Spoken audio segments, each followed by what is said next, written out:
नमस्कार. संवादच्या आजच्या आपल्या कार्यक्रमामध्ये आपल्याला पाहुण्या म्हणून लाभलेले आहेत कल्पना शास्त्री.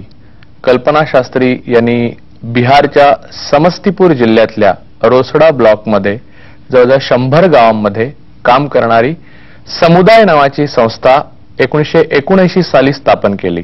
मुख्यत्वे करून दलित आणि दलितेतर महिलांच्या प्रश्नासंबंधी ही संस्था काम करते.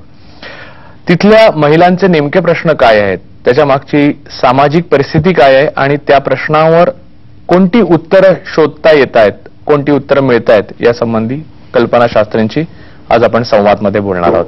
नमस्कार. मला सांगा की नेमकी परिस्थिती काय होती जेव्हा 1979 साली तुम्ही संस्था स्थापन केली, तेव्हा नेमकी काय परिस्थिती होती?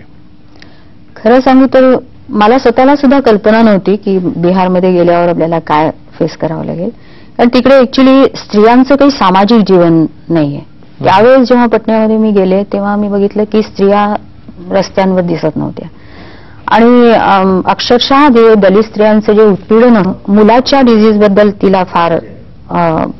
त्याला कडेवर घेतलेलं आहे, पण मुलगी अगदी स्केल्टन आहे, लहान आहे मुलगी, पण ती मोठ्या बहिणीजवळ आहे आणि ती माझ्याजवळ येते आपल्या मुलाला घेऊन की इसको कुछ हुआ है, स्किन का कुछ प्रॉब्लेम है, कुछ चमड़ी का इचिंग वगैरे कुछ प्रॉब्लेम था. पण ती जी स्केल्टन आहे तिच्याबद्दल तिला प्रॉब्लेम नव्हता. म्हणजे इतकं प्रत्यक्ष आपल्याला दिसून येतं तिकडे गेल्यानंतर की मुलामुलीमध्ये किती फरक आहे. आणि त्यामुळे एक डिप्रेशन, म्हणजे असं खूप वाटायचं की आपण काय करू शकतो याच्या